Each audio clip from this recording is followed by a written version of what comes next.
Today we are looking at the chapter approved missions 2022 and we're looking at mission 1, recover the relics.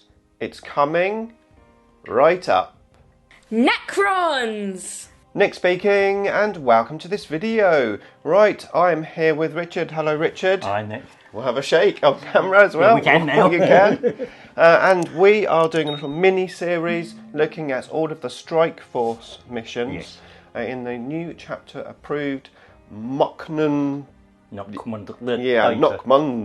Warzone Necron. Yeah, that one. Yeah. So today we're looking at the first mission, recover the relics. The idea is we're going to do this from a Necron's point of view, Yes. although obviously you can adapt all of that we say for your particular armies.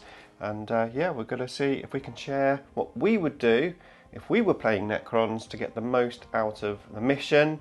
Hopefully win the game. Yeah, it's all about improving your win percentages, chances of winning. Exactly. So let's go table down and have a look at the first map. Okay, so this is the table map. It's a hammer and anvil, so basically long table edges, and we've got 6 objectives.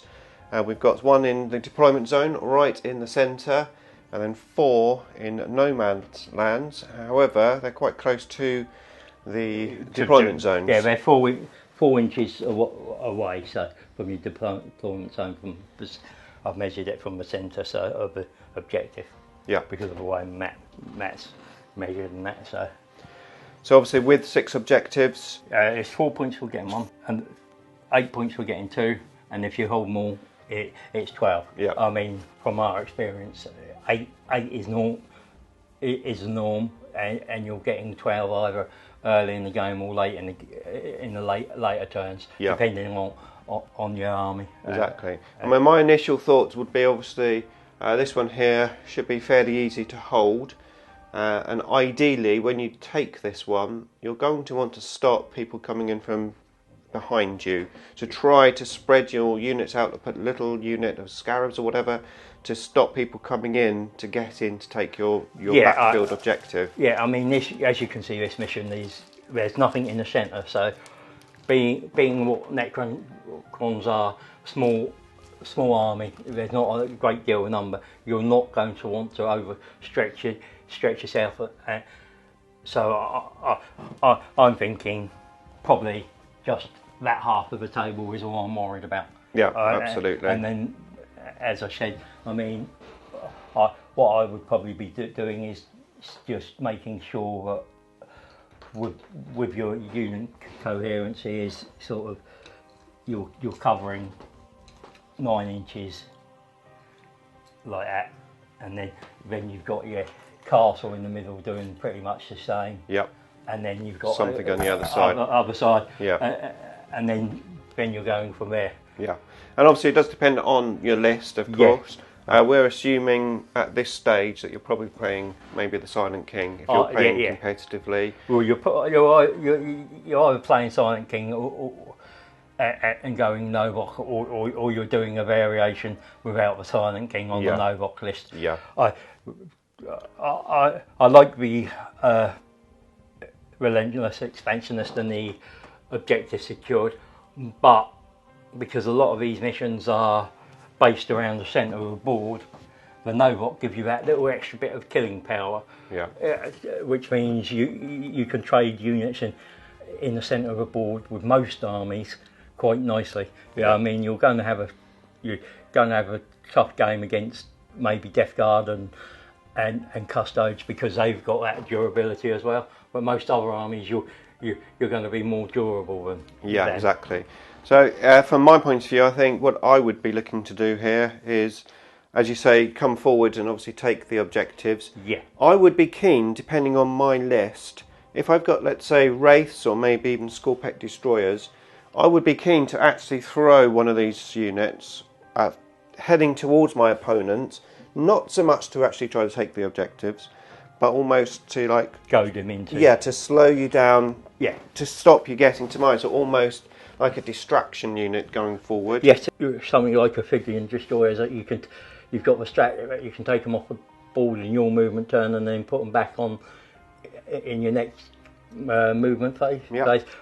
Where that would possibly work as, and then just have something that can get counter charge. It's always worth spending around 200 points on a disposable unit, distraction unit of some description. Yeah, I mean, it's possible you could even chuck a unit of race up there, but aren't going to die too quickly. And you veil a unit of warriors, kill something out, let them thing, and then you can counter charge whatever comes to deal with them. You have to. I think you have to, rather than being perceived to just sit there and basically saying, "Well, I'm not moving." I think you have to show that you are moving. Well, when I say you're sitting there, I say you're not going to go one unit straight up here, second unit over in that quarter, and you're not spreading yourself over into four. You can't afford to do that. Four you can't quarters. afford to do that. Not with Necrons anyway. No. And you've got, if you're not taking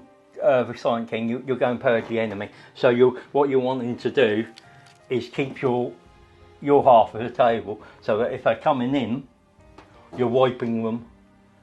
So you're scoring up that purge of vermin. Yep. So you're sort of wanting to be just over that halfway line, mate, half of the board, so that they're having to come a bit further into you, and then which makes it easier for you to wipe. I mean, there are some armies you're going to struggle against. Maybe Tau, who if he's got a gun line and he wants to sit back, you might have to adopt those tactics. Yeah. But if you've got an army like I play Orcs, and I'm wanting to come forward into your line, sitting back in your half of the table will sort of suit you. It then goes down to about durability, and that's So in terms of secondaries, obviously with 6 objectives, I'm not particularly big fan of Stranglehold. No, it's harder because I think Stranglehold, if you're going first, is decent one, but you can't guarantee that. So so I'd be looking at probably Purge of Vermin if you're not taking Silent King on that. I think Purge against a lot of armies, but maybe not so much Orcs, where there's a lot of miniatures around. But Purge of Vermin is an excellent one for Necrons, that's for sure, because you can almost guarantee those at least 2 points a turn, but should be getting 4 points. Yeah, I mean, you should be getting 8 points minimum a game for Purge of Vermin. Yeah, which for your third secondary is perfectly reasonable. But obviously, if you had the Silent King, the chances are you'll be playing Code of Combat because that suits the Silent King incredibly well. And with the Silent King, you can be pretty more offensive with it, because he can be up in the middle, and they'll probably be concentrating on him because of what a threat he is. And then obviously, depending on your list, but if you've got bikes stroke infantry in your list, then I think 100% Raise the Banners is a great one for this. In this one particularly, because of where the markers are placed, you're not having to move much. So in your first turn, you're raising 3 banners, and then you're saying to your opponent, unless you come and clear them and take those banners down, I'm scoring points from turn 2 onwards. And that's 3 points, and if they last to the end of the game, that's 15 points. Yeah, exactly. So you're forcing your opponent to come and change your score. Yeah. Now, when we played, because we haven't played that many games with but we have played this one. Yeah. And when we played, I did the Wraith Slingshot, which worked really well for me. At the end of the game, got me loads of points. Where effectively you came forward, because obviously you were playing your Orcs, you assaulted me everywhere. And then my Wraiths were in assaults, but I fell back and I went onto this objective on both sides. And I couldn't remove it. I mean, and I was scoring the 15 points the last couple of turns, and that swung the game quite a bit. So there are instances where you might want to go for the objectives there, but primarily, if you can keep your objectives, and obviously the secondary primary thing in this one is kill units. Kill units. So you get 1 point for each unit up to maximum of 3. So that's pretty good, and potentially matches grind them down as well against the right armies. Maybe not Custodes, but if you had an army, I mean Orcs particularly, there's lots of units to kill. If you're against a small if you're against an army with MSU, Yeah. but say a Space Marines or a maybe even the Sisters or something like that, but you can just pop and wipe it. It's effectively double points because you're trying to kill things anyway to get those 1 So you're points getting for a each point, unit. you're getting and point then there, if you can kill 3 points for grind them down. if you can kill more. So So they in this mission grind them down, and that worked really good. So in this one, you'd probably, rather than take Code of Combat, you would take the Purge, you take Razor Banners, and you take grind them down, and they're probably, again, you're just checking your matchups, but they're your initial thoughts before the game starts. And again, you're looking at terrain. Is it line of sight? Is it dense cover? Because some tournaments will have standard terrain on every single table, and every single table is the same. But the smaller events, you will go, and on one table you'll think, oh, this suits my army perfectly. Get to the next, and it doesn't suit your army, so you're going to have to adapt. It depends to that. on. I mean, from the tournaments I've been to, they're like themed tables. You know, you go one, it's like a desert with trees or something. The next one's like a ruined city.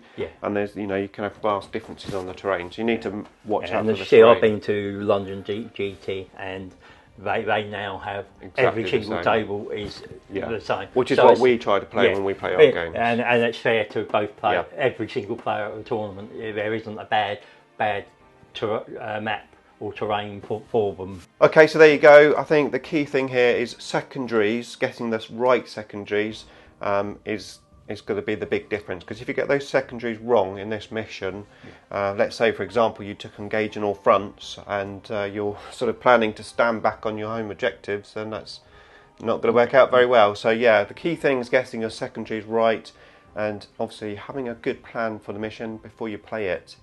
Okay, so that is mission 1. Stay tuned for the next video coming to the channel shortly for mission 2.